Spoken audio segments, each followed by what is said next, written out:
क्या हुआ विकास? तुम ऐसे चुपचाप क्यों खड़े हो? बोलो कुछ। तभी कमरे में शोभा भी आती है। ये सब क्या हो रहा है? और तू इतना शोर क्यों मचा रही है बहू? बाहर तक आवाज आ रही है तेरी। अब आप भी देख लो माँ, बहू तो बहू ही होती है, लेकिन भाभी तो हमारे सिर पर बैठना चाहती है। अरे अभी मैं इनके कमरे में क्या आ गई? भाभी तो इतनी सी बात का बतंगड़ बना रही है और भैया को बोला है कि वो हम दोनों में से एक को चुने। अब आप ही बताओ, ये भी कोई बात हुई क्या? ये सब क्या चल रहा है बहू? अरे मेरे पति तो पहले ही स्वर्ग पहुंच गए हैं और अब तो मेरे बेटे को भी मुझसे दूर करना चाहती है क्या? अरे हम दोनों माँ बेटी को विकास का ही तो सहारा है। प्लीज माँ जी, अब आप ना ये रोना धोना बंद करो। मेरे लिए भी बस विकास ही सहारा है। अरे आप दोनों माँ बेटी को तो ये नजर ही नहीं आता। 2 मिनट अगर मैं विकास के साथ कहीं बैठ जाऊं, कहीं बाहर चली जाऊं या फिर उससे कोई बात करने लगूं, तो कोई ना कोई कबाब में हड्डी बनने आ ही जाता है, जैसे कि मैं विकास की कुछ भी नहीं हूँ। ठीक है बहू, अगर ऐसी ही बात है तो यही सही। देख विकास बेटा, हमारे लिए तो जो है वो बस तू ही है, और अगर तुझे अपने पत्नी के साथ रहना है तो चले जा। हम तो तुझे दूर रहकर भी प्यार ही देंगे। अरे आप लोगों ने ये क्या जिद लगा के रखी है? और पूजा, तुम भी थोड़ा समझो ना। बस हमें अकेले में समय नहीं मिल रहा। हर कोई कबाब में हड्डी बन रहा है और बस इतनी सी वजह से तुम रिश्ता कैसे तोड़ सकती हो? ये तो बहुत गलत बात है ना। अरे ये कोई इतनी सी बात नहीं है विकास, और ये बात कोई पहली बार भी नहीं हो रही। मैंने खुद इन दोनों को बार बार समझाया है और ये दोनों मेरी सारी बातें अनदेखी कर देती हैं, लेकिन मैं इसे बार बार सहन नहीं कर सकती। अरे मैं भी तो इंसान हूं ना, मुझे भी बुरा लगता है। अरे शादी करके इस घर में मैं तुम्हारे भरोसे आई हूँ। लड़की के लिए उसका पति ही सब कुछ होता है, और मुझे अपने पति के साथ ही थोड़ा समय बिताने के लिए इतना सारा इंतजार करना पड़ता है। देखिए भैया, अब आप ही बता दो, क्योंकि अगर मैं और माँ कुछ कहने चाहेंगे तो इन्हें हमारी बात बुरी लग सकती है, और मैं भी ऐसे नहीं रह सकती विकास। और अब भी अगर तुम अपने परिवार को ही चुनोगे तो मैं यहाँ से चली जाऊंगी। आई एम सॉरी पूजा, मेरे परिवार के लिए तो मैं ही हूँ, और अगर मैं ही तुम्हारे साथ चला गया तो इन लोगों का क्या होगा? इन्हें कौन देखेगा? इसका मतलब साफ है कि तुम्हें मुझसे कोई मतलब नहीं है। तुम्हें अपने परिवार के साथ रहना है ना, तो ठीक है, रहो। मैं ही चली जाती हूँ, लेकिन मेरी बस एक बात ध्यान रखना, हमारा ये रिश्ता बस तुम्हारे परिवार की वजह से टूट रहा है।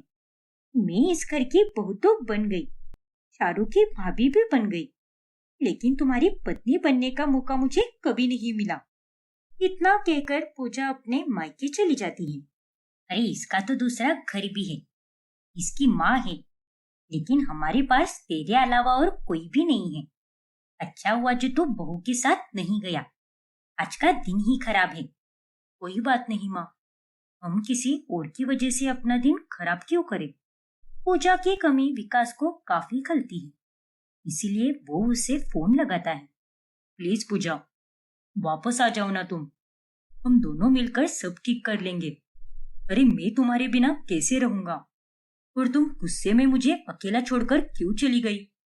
तभी कमरे में चारू आती है और वो विकास से फोन छीन लेती है। ये आप क्या कर रहे हो भैया? इस घटिया औरत से आप अब भी बात कर रहे हो? जबान संभाल कर बात कर चारू, छोटी है तो छोटी की तरह ही रहे। अरे वो औरत अब तेरी भाभी है, वो तो केवल घर छोड़कर गई है, मेरी जिंदगी से नहीं। समझी कि नहीं? अरे कैसी भाभी? वो तो खुद आपको और इस परिवार को छोड़कर गई है। हमने उन्हें जाने के लिए नहीं कहा था, और आप हो कि अब भी उसके पीछे पागल हो। थोड़ी तो सेल्फ रिस्पेक्ट रखो भैया। वो मेरी पत्नी है और मैंने अपने परिवार को चुना है, लेकिन इसका मतलब ये बिल्कुल नहीं है कि तुम लोग सही हो। अब जाओ मेरे कमरे से, मुझे तुमसे इस विषय पर कोई बात नहीं करनी। और हाँ, अगली बार से मेरे कमरे में ऐसे ही मत आना। दिन यूं ही निकल रहे थे और विकास का अकेलापन और उसकी उदासी घर में सबको दिख रही थी। अरे विकास बेटा, आज तो मैंने तेरी पसंद का खाना बनाया है। चल ना बेटा, साथ में खाना खाते हैं। नहीं माँ, मैंने बाहर ही खाना खा लिया है। घर में तो मेरे गले से निवाला तक नहीं उतरता। अब दोनों ही खा लीजिए। तुझे क्या हो गया है बेटा?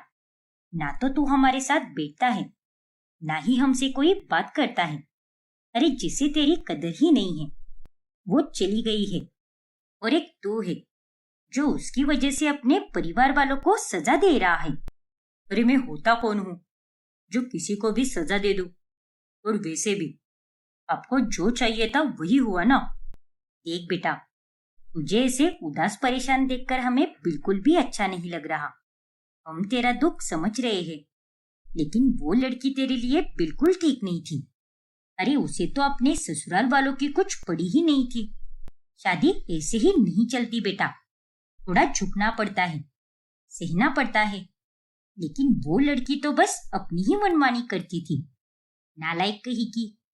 बस माँ, अगर आज आप मुझे समझ पाती तो मुझे इतनी तकलीफ कभी नहीं होती। पर कोई बात नहीं, अब मेरे बोलने से तो कुछ भी नहीं होने वाला। इसीलिए अब मैं अपने कमरे में जा रहा हूँ। आप लोग खाना खा लीजिए। विकास को ऐसे निराश देखकर माँ बेटी को पूजा पर अब और गुस्सा आने लगता है। फिर कुछ दिनों के बाद जब पूजा विकास को फोन करती है तभी, अरे अब मेरे बेटे के पीछे क्यों पड़ी है तू? तूने तो अपनी मनमानी कर ली ना, और ये घर छोड़कर चली गई तू। तो अब मेरे बेटे की जिंदगी से तू क्यों नहीं जा रही?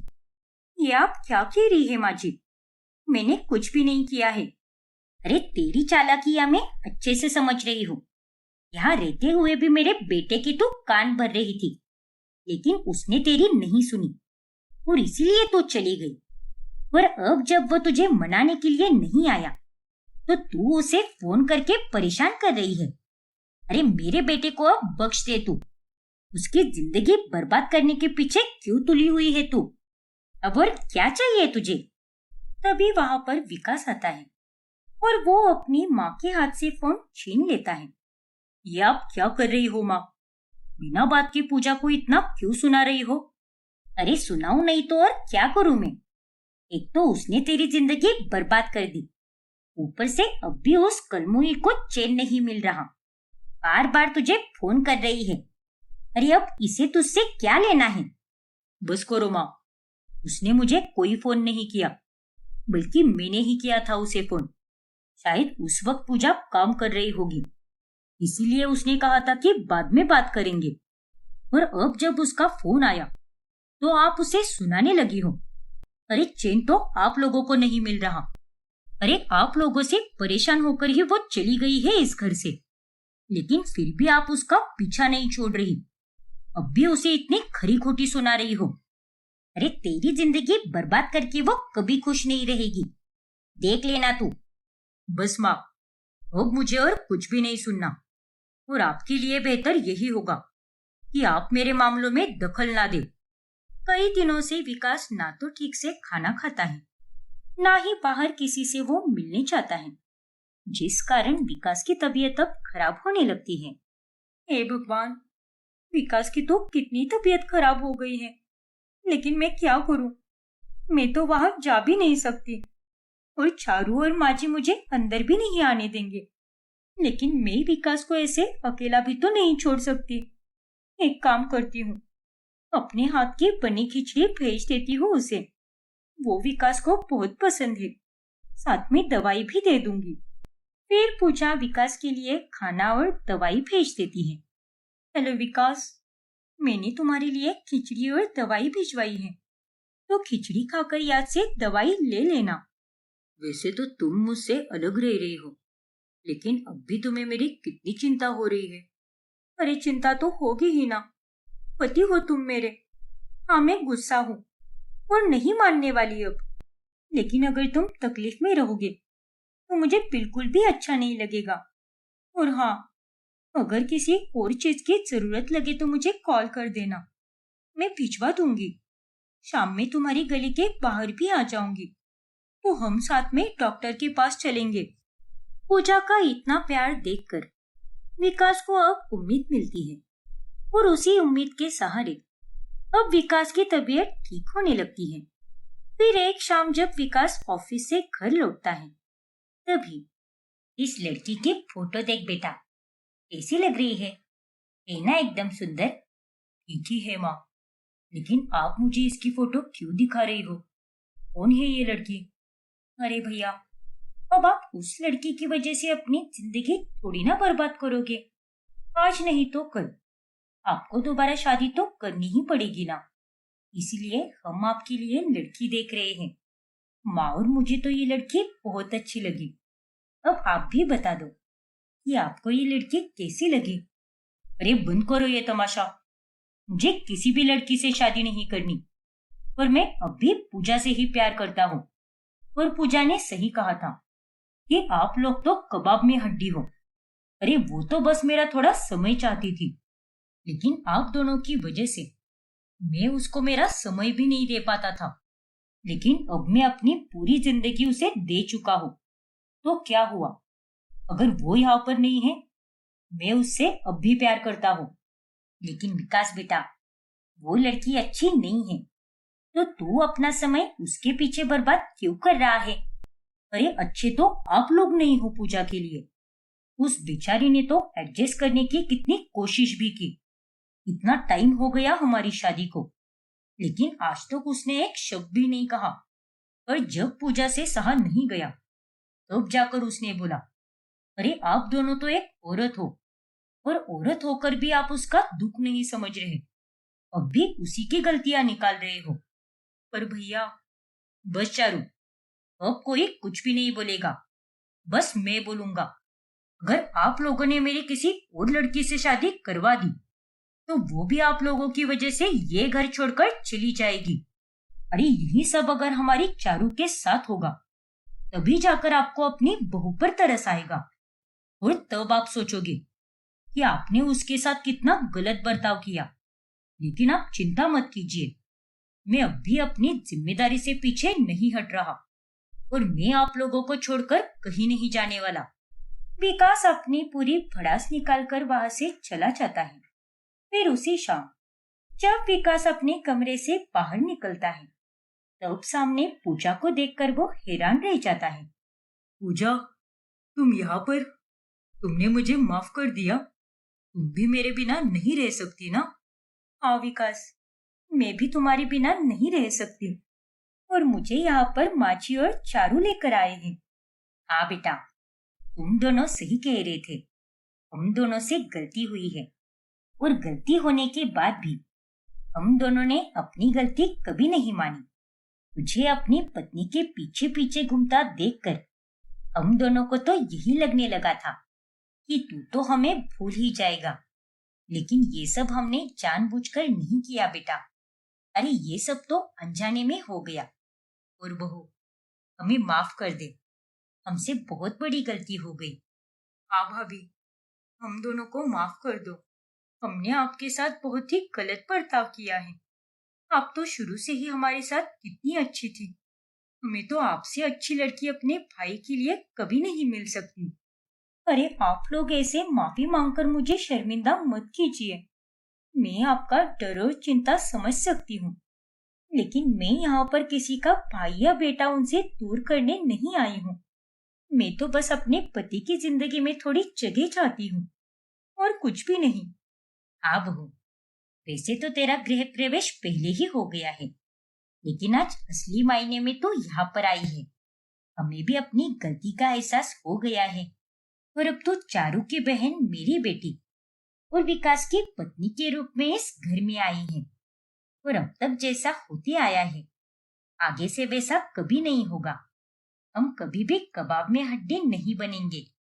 और इस तरह अंत में शोभा और चारू को अपनी गलती समझ आती है, और फिर उस दिन के बाद से वो चारों एक साथ खुशी से रहने लगते हैं। अब तुम चुप क्यों हो पराग? जल्दी बोलो, क्या है तुम्हारा जवाब? ठीक है मिताली, मैं पापा जी को उनके पैसे वापस लौटा दूंगा, क्योंकि मेरी सैलरी भी आ चुकी है, इसीलिए तुम उस बात की फिक्र मत करो। चलो अच्छा है, और तुम मेरी बात का बुरा मत मानना, क्योंकि मैं वही कर रही हूँ जो सही है। हाँ मिताली, मैं समझ सकता हूँ, और तुम सही कह रही हो। ये पैसे पापा जी की मेहनत के पैसे हैं। उनसे ऐसे पैसे लेना शोभा नहीं देता, और मुझे अपनी सारी गलतियों का एहसास हो चुका है। तुम्हारे व्यवहार में इतना अच्छा बदलाव देखकर मुझे बहुत खुशी हो रही है पराग, और तुम्हारा बहुत शुक्रिया जो तुमने मेरे लिए अपने आप को इतना बदल दिया। तुम दोनों की खुशी को किसी की नजर ना लगे। भगवान करे तुम दोनों ऐसे ही एक साथ रहो। फिर पराग शैलेश को किराए के और एसी और गीजर के पैसे दे देता है, और ये सब देखकर मिताली के मन में पराग की अच्छी छवि बन जाती है।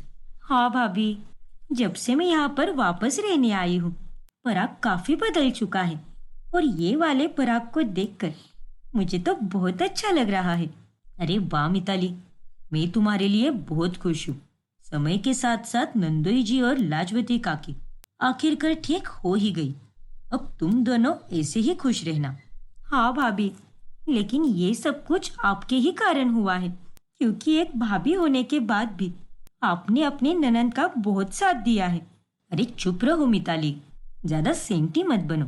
अब पराग मिताली पर जानबूझकर खूब प्यार बरसाता है, और वो उसके लिए कभी तोहफे लाता है तो कभी उसके साथ अच्छा वक्त बिताता है। फिर एक रोज, ये देखो मिताली, ये हमारी टिकट से हम राजस्थान घूमने जा रहे हैं। अरे वाह, राजस्थान? हाँ मिताली, मुझे माँ जी से पता चला कि तुम्हें राजस्थान जाने की बहुत इच्छा है, इसीलिए हम दोनों वहीं पर जाएंगे। शुक्रिया पराग। फिर पराग और मिताली दोनों राजस्थान घूमने जाते हैं, और वहां पर खूब मजे करते हैं, और उन्हें ऐसे साथ में देखकर इंदु और शैलेश को भी बहुत अच्छा लगता है। ये देखो इंदु, मिताली और दामाद जी का नया स्टेटस। आज वो लोग उदयपुर में हैं। कितनी सुंदर तस्वीरें खींची है। अरे वाह, क्या बात है। मैंने कहा था ना, आपस में बात करके सब निपटाया जाता है, पर ये बहू और भुवन ही हमें रोक रहे थे, बेवकूफ कही के। लेकिन माँ जी, अगर मिताली अपना ससुराल छोड़कर यहाँ पर नहीं आती तो आज भी वही का वही सब कुछ होता। उसने आज इतना बड़ा कदम उठाया, तभी जाकर नंदोई जी की आंखें खुली, और उन्हें और उसकी माँ को अपनी गलतियों का एहसास हुआ। बीते हुए कल में जो भी हुआ उसे भूलकर हम बस अपने आने वाले कल की तरफ ध्यान देंगे, और यही कामना करेंगे कि मिताली और दामाद जी में बस ऐसे ही प्यार बना रहे। हाँ शैलेश जी, आपने एकदम सही कहा। फिर राजस्थान से लौटने के बाद, अरे मिताली बहू, तू जाकर आराम कर ले। आज रात का खाना मैं बना देती हूँ। लेकिन माँ जी। अरे रहने दे बहू, तू घूम कर आई है और तूने ठीक से आराम तक नहीं किया है, इसीलिए कह रही हूँ, जाकर आराम कर ले, वरना तेरी तबीयत बिगड़ जाएगी। ठीक है माँ जी। सच में ये सब किसी सपने से कम नहीं लग रहा। धीरे धीरे ही सही, लेकिन सब कुछ ठीक हो रहा है। मैं हमेशा से एक ऐसा ही ससुराल चाहती थी। फिर एक दिन पराग अपने ससुराल वालों को खाने पर बुलाता है, और वो उनके लिए बढ़िया बढ़िया से तोहफे भी लाता है। अरे दामाद जी, अब इन सब की क्या जरूरत थी? हाँ दामाद जी, माँ जी, पापा जी, आप मुझे अपना दामाद नहीं बल्कि बेटा मानकर ये रख लीजिए। बड़े दिल से मैंने आप लोगों के लिए ये तोहफे लाए हैं। हमेशा खुश रहिए और अपना आशीर्वाद हम पर बनाए रखिए। सदा सुखी रहिए। धन्यवाद दामाद जी। मेरे परिवार वालों के लिए इतना सब करने के लिए तुम्हारा बहुत बहुत धन्यवाद पराग। ओफो मिताली, क्या तुम भी? माँ जी, पापा जी, आप अपनी बेटी को समझा कर रखिए। रोजाना दिन में ये 50 बार मुझे और माँ को बस धन्यवाद और शुक्रिया ही बोलती रहती है। अरे हम पराए थोड़ी ना है। अगर अपने ही अपनों के लिए ये सब नहीं करेंगे तो फिर कौन करेगा? हाँ दामाद जी, आपने बिल्कुल सही कहा। सबको लगता है कि लाजवती और पराग अब वाकई में सुधर चुके हैं, लेकिन वो सब उनकी असलियत से अनजान होते हैं। पराग बेटा, अब तू जो भी कर रहा है ना, वो सब एकदम सही है। ऐसे ही अगर तू मिताली और उसके घर वालों का दिल जीतता रहा तो वो लोग तुझे अपने सर आंखों पर बिठाएंगे। हाँ माँ, उसी के लिए तो मैं ये सब कर रहा हूँ। हाँ बेटा, इन लोगों के पास से हमें और भी अच्छे से वसूलना है। मैं कुछ भी नहीं भूली हूँ कि कैसे मिताली ने रातों रात कार बेच दी और साथ ही कैसे वो हमारे साथ लड़ती झगड़ती रही। दहेज कम देकर इन लोगों ने हमारे साथ सही नहीं किया। अब तो इन लोगों को उसका भुगतान करना ही होगा। ये लोग उसी लायक है। फिर एक दिन क्या हुआ पराग? तुम इतने परेशान क्यों लग रहे हो? मेरी जॉब चली गई मिताली। क्या? अरे ये तो क्या कह रहा है पराग? ऐसे कैसे चली गई तेरी जॉब? तुझसे कोई गलती हुई क्या? या फिर तेरा काम किसी को पसंद नहीं आया? बताना बेटा, क्या हुआ है? हाँ पराग, कुछ तो बोलो। अब मैं आप दोनों को क्या बताऊं? मैं जिस कंपनी में काम करता हूँ वो कंपनी बहुत बड़े लॉस में जा चुकी है और इसीलिए ऐसे अचानक से बॉस को कंपनी बंद करनी पड़ी। उन्हें करोड़ों का नुकसान हुआ है। हे भगवान, अब क्या होगा? अब जब तक मुझे कोई नई नौकरी नहीं मिल जाती तब तक हमें ऐसे ही रहना पड़ेगा। क्या कर सकते हैं? मेरा कोई और कमाने का जरिया भी नहीं है और ना ही मेरा कोई अपना है जो मुझे पैसों की मदद कर सके। घर में खर्च करने के लिए तक पैसे नहीं है मेरे पास। आखिर ये सब मेरे साथ ही क्यों होता है? अपने आप को संभालो पराग, कोई बात नहीं। अब जो हुआ सो हुआ, इसमें तुम्हारा कोई दोष नहीं है। लेकिन अब पछताने की जगह पर इस दुविधा का हमें हल निकालना पड़ेगा। और इस दुनिया में ऐसी कोई दुविधा नहीं है जिसका कोई हल निकाला नहीं जा सकता। हाँ बेटा, मिताली बिल्कुल सही कह रही है। तू हिम्मत मत हार और नई नौकरी ढूंढना शुरू कर दे, क्योंकि मुझे पूरा यकीन है तुझे नई और अच्छी जॉब जरूर मिलेगी, वो भी जल्द ही मिलेगी। हाँ माँ, बस ऐसा ही हो जाए। पराग ये सब नाटक करता है। वो अब मिताली को कहता है कि वो इंटरव्यू देने जा रहा है, जबकि वो कहीं भी इंटरव्यू देने जाता ही नहीं और बस यहाँ वहाँ घूमकर तफरी करता है। और घर में पैसा ना होने के कारण अब मिताली खुद अपनी माँ से पैसे मांगकर पराग को देती है। लेकिन मिताली, ये पैसे तुमने अपनी माँ से क्यों मांगे? अरे कोई बात नहीं पराग, और ये मुश्किल घड़ी सिर्फ तुम पर नहीं, एक तरह से मुझ पर ही आई है। इसीलिए इन पैसों को रख लो, क्योंकि तुम रोज इंटरव्यू के लिए जाते हो। तुम्हें आने जाने और बाहर नाश्ता पानी करने में काम आएंगे। बाकी घर खर्च और माँ जी की दवाइयों के लिए मैंने थोड़े फार पैसे साइड में रख लिए हैं। तुम्हारा बहुत शुक्रिया मिताली। क्या तुम भी पराग? जब मैं तुम्हें शुक्रिया बोलती हूँ तब तुम्हें बिल्कुल अच्छा नहीं लगता, तो फिर तुम खुद शुक्रिया क्यों बोल रहे हो? हाँ, माफ करना मिताली। कोई बात नहीं पराग। अब मिताली घर की स्थिति देखकर बहुत ज्यादा परेशान होने लगती है और अब वो भी अपने लिए जॉब ढूंढने लगती है। और एक हफ्ते तक ढूंढने के बाद उसे एक अच्छी जॉब मिल जाती है। कमाल की बात है मिताली, यहाँ पराग इतने दिनों से नौकरी ढूंढ रहा है लेकिन इसे नौकरी बिल्कुल नहीं मिली, लेकिन तुझे तो नौकरी एक हफ्ते में ही मिल गई। हाँ माँ जी, मेरी कंपनी में रिश्तेदार एक साथ काम नहीं कर सकते, इसीलिए थोड़ी दिक्कत आ गई, वरना मैं और पराग दोनों उसी कंपनी में जाते काम करने। और मुझे भी विश्वास नहीं हो रहा कि मुझे इतनी जल्दी जॉब मिल गई। चलो अच्छी बात है मिताली, और बधाई हो। लेकिन फिर भी मुझे अच्छा नहीं लग रहा, क्योंकि मेरे होते हुए अब तुम्हें काम पर जाना पड़ेगा और घर भी संभालना होगा। कितना बुरा पति हूं ना मैं।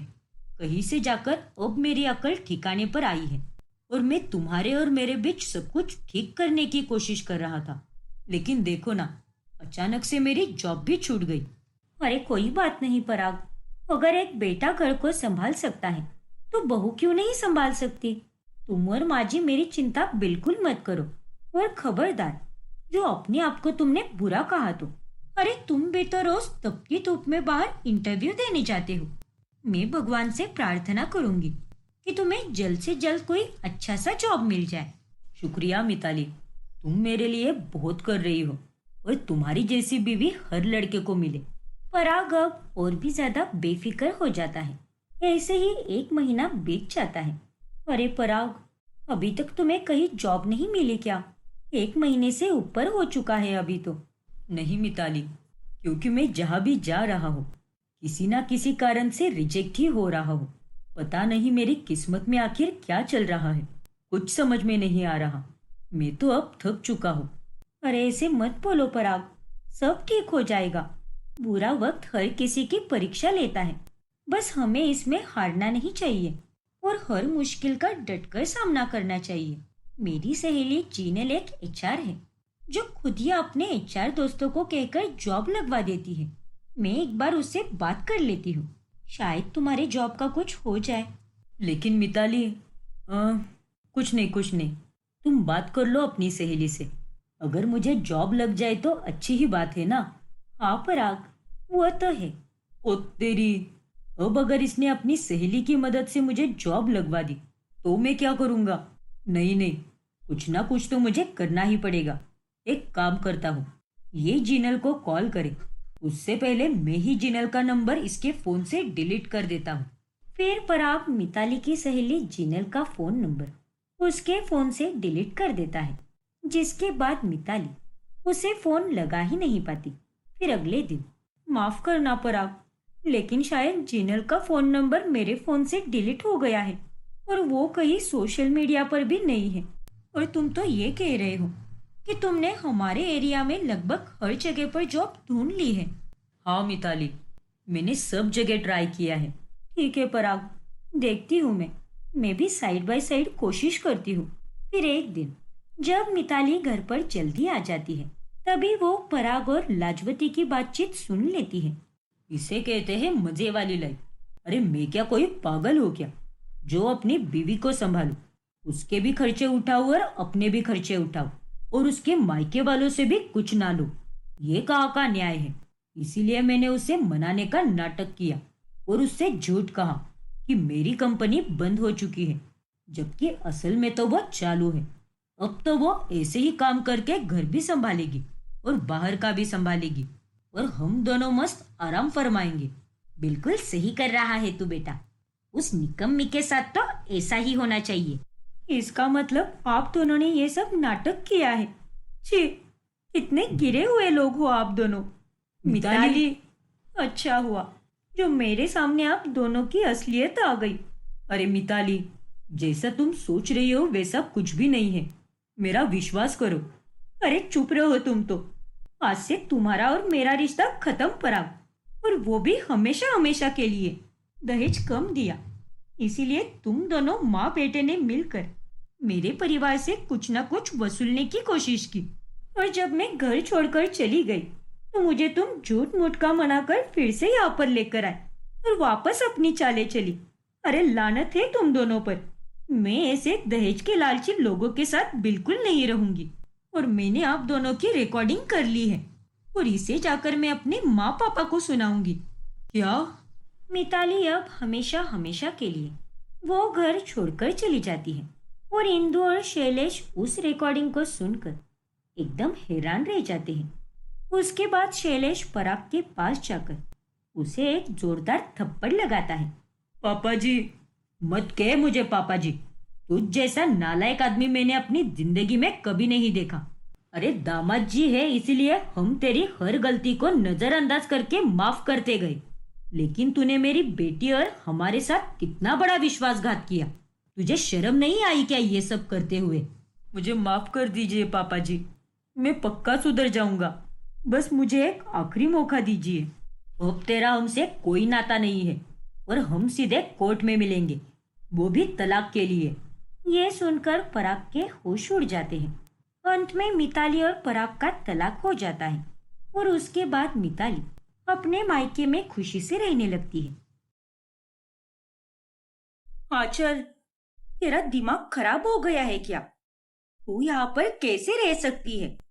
तूने मुझसे वादा किया था कि तू ठीक होने के बाद यहाँ से चली जाएगी, फिर अब तू ये क्या बकवास कर रही है?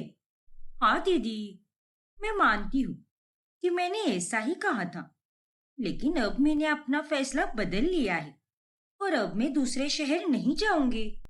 अरे ऐसे कैसे नहीं जाओगी? आखिर क्या बात है? आंचल झिलमिल को कोई जवाब नहीं देती और वह ऐसे ही वहां से चली जाती है और झिलमिल का गुस्सा अब 7वें आसमान पर चला जाता है। ये आंचल जानबूझकर यहाँ पर रह रही है ताकि ये मेरा सब कुछ छीन सके। मेरा पति मेरे सास ससुर, सब कुछ। नहीं, मैं ऐसा नहीं होने दूंगी। ये यहाँ पर नहीं रह सकती, बिल्कुल नहीं रह सकती। आंचल के बदले हुए फैसले को देखकर घर के सभी लोग हैरान रह जाते हैं। एक्चुअली वो एक पुणे की कंपनी है जहाँ पर मैं ज्वाइनिंग करने वाली थी, लेकिन रिसेंटली उस कंपनी को बहुत बड़ा लॉस हुआ है, तो अब मैं वहां पर नहीं जा सकती। अरे बाप रे, ये तो बहुत ही बुरा हुआ। बट आई जस्ट होप कि वो कंपनी ओनर सारे लॉसेस को रिकवर कर ले। हाँ मालविका आंटी, और आपको पता है, मेरी एचआर ने मुझसे कहा है कि वो मुझे इसी शहर में नौकरी देने वाली है, लेकिन अभी नहीं, कुछ दिनों बाद में। और तब तक मैं पूरी तरह रिकवर भी हो जाऊंगी, इसीलिए अब मैं यहीं पर रहूंगी। बहुत खूब बेटा, तुमने एकदम बढ़िया फैसला लिया है। हाँ चल, और अब इसी के चलते जब तुम हम सबके साथ रहोगी तो हमें भी तुम्हारी उतनी चिंता नहीं होगी। हाँ जीजू। इन्हें तो बस अपनी साली की ही चिंता लगी रहती है, बीवी तो दूर ही रही। घर में सबको यही लगता है कि आंचल सच में किसी जॉब के बारे में बात कर रही है, लेकिन असल में तो ऐसा कुछ होता ही नहीं। फिर अगले दिन, झिलमिल, आज तुमने मेरा टिफिन क्यों नहीं बनाया? माँ ने कहा कि घनश्याम छुट्टी पर गया है, इसीलिए आज मेरा टिफिन तुम बनाओगी। नहीं विवेक जी, मैं आपका टिफिन नहीं बनाने वाली। अरे जब आपको मेरी शक्ल देखना पसंद नहीं है और मुझसे कोई प्यार भी नहीं है, तो मेरे हाथ का खाना भी क्यों खाना है? अरे अब तुम्हें क्या हो गया? तुम्हारा तो मुझे कुछ भी समझ नहीं आता। अरे समझ भी कैसे आएगा आपको? आज तो आप बहुत खुश होंगे ना, आपकी साली जो रुकने वाली है यहाँ पर। देखो झिलमिल, वो सिर्फ मेरी साली है और कुछ नहीं, इसीलिए अपने मन में ये घटिया ख्याली पुलाव पकाना बंद कर दो। अच्छा जी। अरे अगर वो आपकी साली है तो मैं भी आपकी बीवी हूँ। बीवी के प्रति भी आपकी कोई जिम्मेदारी है, कोई फर्ज बनता है, तो फिर वो आप कैसे बोल सकते हो? देखो झिलमिल, बार बार मुझे इस बात पर ताना मत दिया करो, क्योंकि मेरे साथ भी धोखा ही हुआ है। जब मैंने तुमसे प्यार किया था तब मैं इस बात से बेखबर था कि तुम एक काली लड़की हो, और अगर मुझे पहले ही पता होता तो मैं कभी तुमसे प्यार नहीं करता। खैर, तुम्हें तो बस अपना ही दुख दिखता है, दूसरों के बारे में कभी सोचा है क्या? इतना कहकर विवेक वहां से चला जाता है। आपके लिए मैंने सब कुछ किया, इतने एफर्ट्स लिए, इतना इंतजार किया, और इतना सब सहने के बाद भी मुझे इस रिश्ते में अब कुछ नजर ही नहीं आ रहा, और अब मैं थक गई हूँ। अब मुझसे और नहीं होता। विवेक जी के पीछे भागते भागते अब मेरा दिल थक चुका है। इन्हीं ख्यालों में झिलमिल की तबीयत अब खराब हो जाती है। अरे झिलमिल बहू, तेरा चेहरा कितना उतरा हुआ है। मैं तुम्हारे लिए गर्मा गर्म खिचड़ी बनाकर लाऊं क्या? माँ जी, आपको बनाना होता तो आप पहले ही बना कर लाती। आंचल के लिए तो आपने बिना पूछे ही सूप बनाया था, फिर मेरे लिए क्यों पूछ रही हो आप? अरे झिलमिल बेटा, ऐसा कुछ भी नहीं है। ऐसा ही है माँ जी, मैं इतनी भी नादान नहीं हूँ। सब समझता है मुझे कि मेरे काले होने की वजह से सब मुझसे कैसे बर्ताव करते हैं। मालविका झिलमिल को समझाने की बहुत कोशिश करती है, लेकिन झिलमिल मालविका से बात ही नहीं करती, क्योंकि वो हर बार गुजरते दिन के साथ साथ बहुत ज्यादा दुखी हो जाती है। वहीं दूसरी तरफ मालविका, कोई कुछ कह नहीं रहा, लेकिन सच तो यही है कि झिलमिल और विवेक के बीच में सब कुछ ठीक नहीं है। हाँ तेजेंद्र, झिलमिल को आंचल का यहाँ पे रहना बिल्कुल पसंद नहीं है। उसे तो ऐसा लग रहा है कि विवेक और आंचल के बीच में प्यार पनप रहा है, लेकिन वो ये बात समझ ही नहीं रही कि वो दोनों तो सिर्फ अच्छे दोस्त थे। हाँ मालविका, विवेक ने हमारी खुशी के लिए शादी को तो स्वीकार कर लिया, लेकिन वो झिलमिल को स्वीकार नहीं कर पा रहा। इस शादी में वो दोनों भी खुश नहीं है। हाँ तेजेंद्र, लेकिन मुझसे तो मेरे बेटे और बहू का ये चेहरा देखा नहीं जा रहा। अब झिलमिल और विवेक के रिश्ते को लेकर तेजेंद्र और मालविका भी काफी चिंतित हो जाते हैं। फिर एक रोज, आंचल, कब बताएगी तुम्हारी वो एचआर नई जॉब के बारे में? अरे क्यों नहीं जा रही तू मेरी जिंदगी से? क्यों यहाँ पर कुंडली मार के बैठी है? आखिर मेरा खून इतना क्यों जला रही है तू? अरे दीदी, अब मैं भी क्या करूं? जैसे आप अपने बारे में सोच रही हो, वैसे ही मुझे भी मेरे बारे में सोचना होगा ना। और मैंने सोच लिया है कि मैं तो अब इसी शहर में जॉब करूंगी और इसी घर में आपके साथ भी रहूंगी। ठीक है, अगर तुझे यहाँ से नहीं जाना है तो मत जा, मैं ही चली जाती हूँ यहाँ से। वैसे भी कुछ दिनों पहले मैंने एक जगह पर नौकरी के लिए अप्लाई किया था और अब मुझे वहां से बुलावा आ गया है, इसलिए मैं यहाँ पर नहीं रहूंगी। क्या? ये सुनकर आंचल बहुत हैरान रह जाती है और झिलमिल ये खबर तेजेंद्र, मालविका और विवेक को भी बता देती है। झिलमिल बहू, ऐसा मत करो, ये तुम्हारा घर है, हम सबको छोड़कर मत जाओ। हाँ झिलमिल बिटिया, हमारा इतना बड़ा कारोबार है तो उसके होते हुए तुम्हें अलग रहकर जॉब क्यों करना है? तुम तो इस घर की बहू हो बेटा। ऐसे रिश्ते में रहकर क्या फायदा माँ जी? और ऐसे ससुराल का भी क्या फायदा जब आपके इस घर में कोई इज्जत ना हो? अरे आपके बेटे को तो मुझसे प्यार भी नहीं रहा, उनका मन तो कहीं और ही लग चुका है। तो फिर मैं यहाँ पर क्यों रहूं? मेरा इस दुनिया में अब कोई नहीं रहा। एक बहन ही थी, लेकिन उसने भी मेरी पीठ में खंजर घोंप दिया। यहाँ पर जीते जी नाखुश रहने से अच्छा तो यही होगा ना कि मैं अलग रहकर अपनी लाइफ अपने सिरे से शुरू करूं, जहाँ पर मैं खुश रहूं। लेकिन बिटिया। नहीं पापा जी, प्लीज मुझे मत रोकिए। मैं यहाँ रहकर अब किसी को परेशान नहीं करना चाहती। प्लीज मुझे जाने दीजिए। 10 दिन बाद मैं यहाँ से चली जाऊंगी दूसरे शहर में और यहाँ पर वापस लौटकर कभी नहीं आऊंगी। इतना कहकर झिलमिल वहां से चली जाती है। देखा विवेक बेटा, तेरे कारण वो जा रही है यहाँ से। देख बेटा, चीजें अभी भी बदल सकती है। अपनी बीवी को रोक ले, एक बार फिर से सोच ले। ये वही झिलमिल है जिसकी बातों से, जिसकी मौजूदगी से और जिसके मन से तूने इतना प्यार किया था। नहीं माँ, अगर उसे जाना है तो जाने दीजिए और मुझे इस बारे में और कोई बात नहीं करनी। मालविका, तेजेंद्र और आंचल अब तीनों बहुत परेशान हो जाते हैं। झिलमिल, अगर तुम्हें किसी भी तरह की मदद चाहिए या फिर कुछ मंगवाना हो तो फिर तुम मुझे बोल सकती हो, मैं तुम्हारी पूरी मदद करूंगा। नहीं विवेक जी, मुझे किसी तरह की कोई मदद नहीं चाहिए। और आपको क्या है, मैं जाऊं या रहूं? किसी को कोई फर्क पड़ता है क्या? देखो झिलमिल, ये तुम्हारी लाइफ है और मैं तुम्हारे हर फैसले की इज्जत करता हूँ। तुम्हें जाना है तो तुम जाने के लिए आजाद हो, मैं तुम्हें नहीं रोकूंगा। वाह, आंचल को तो जाने से रोक सकते हो, लेकिन मुझे नहीं।